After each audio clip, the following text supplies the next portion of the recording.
Maaga akong nagising guys dahil may bisita ako mamaya.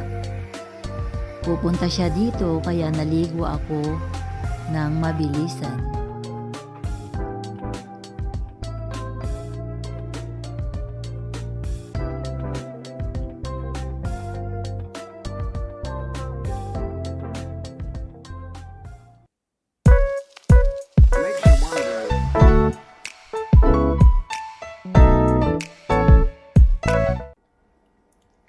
Hello everyone! Welcome back to another video. This is Ferlitie TV. Pupunta kasi guys ang maglilinis ng aking aquarium sa araw na ito kaya medyo busy-busy ang lola nyo. So mamaya guys ay ipapakita ko sa inyo si Ajuse na maglilinis dito sa aquarium namin dahil super talaga ang dumi guys. See you later!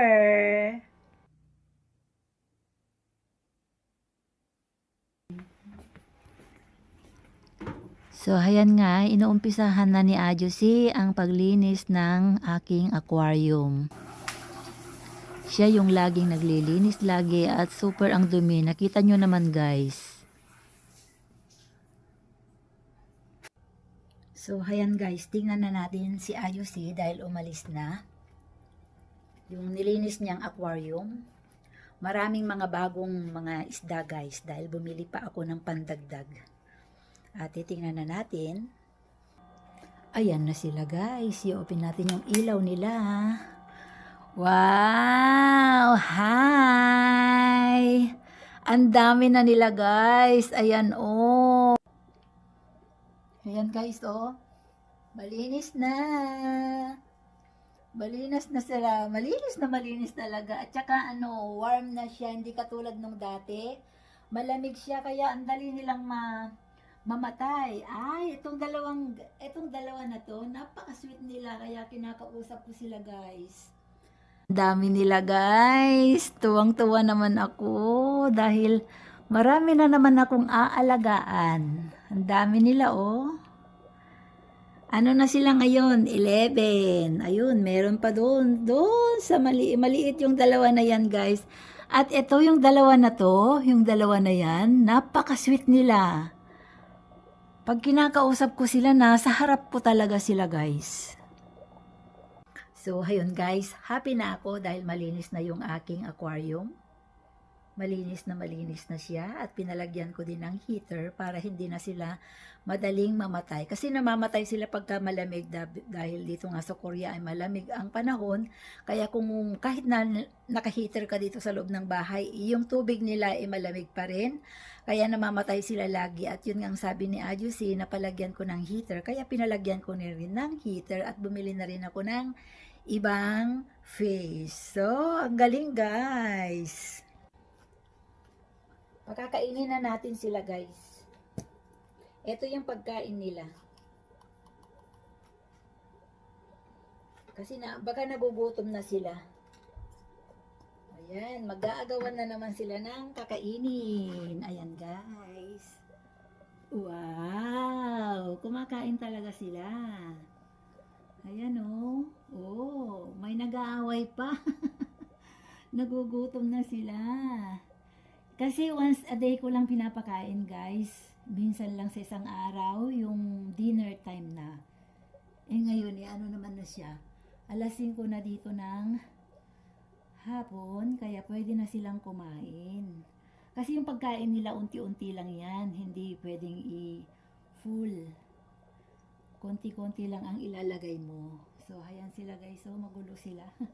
Nag-aagawan sila sa pagkain kasi nandun sa taas yung pagkain mo.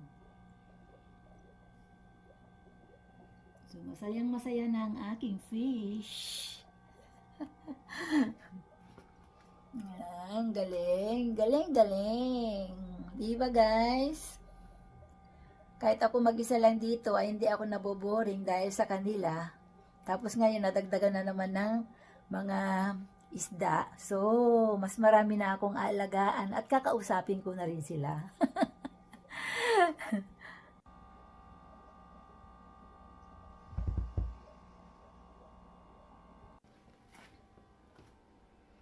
Iluluto na natin guys yung yung aking biniling kangkong. Kasi na-miss ko na namang mag-ulam ng kangkong na adobo. Kunin natin yung kangkong. Saan ko ba yung nailagay? Wala dito. Ito siya. Ito yung ating kangkong.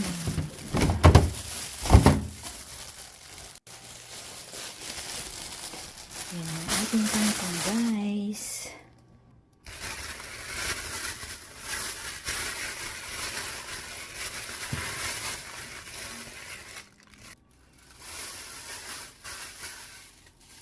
Napaka ano niya napaka fresh niya.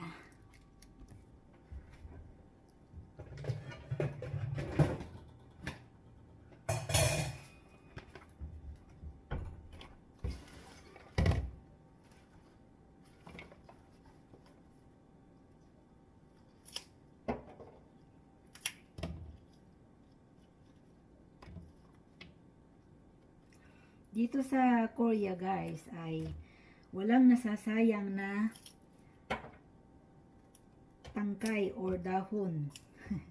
Lahat inilalagay namin kasi napaka mahal nito. Ia-adobo ko to guys. Namiss ko na namang kumain ng fresh na gulay. Which is itong kangkong na to. Walang nasasayang. Kinukuha ko lahat. Kasi napakamahal ng kangkong. Parang galing dyan sa Pinas.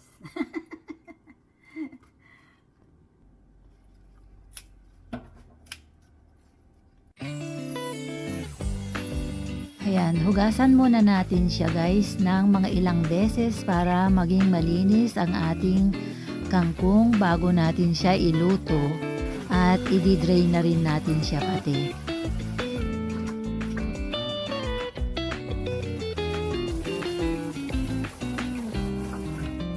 Yan lang ang ilalagay ko guys, yung bawang.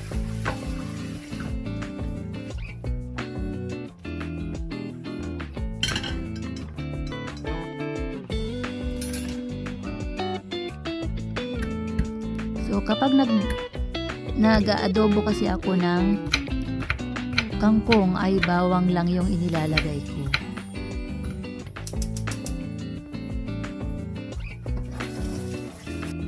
Igisa ko lang sa bawang yung kangkong at lagyan ko ng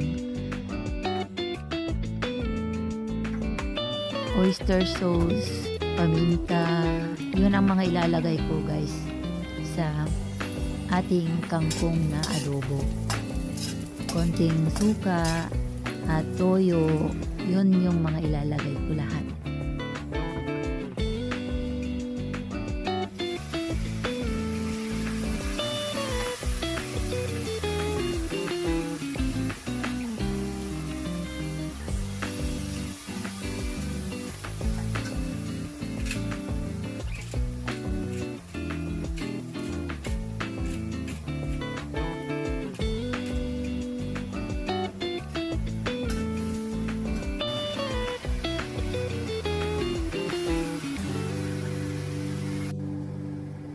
So, yan na guys. Ready to eat. Kain na tayo guys. Kasi, anong oras na? Ayan, 7:20 na ng gabi. Dahil nakaluto naman na tayo ng ating ulam na adobong kangkong.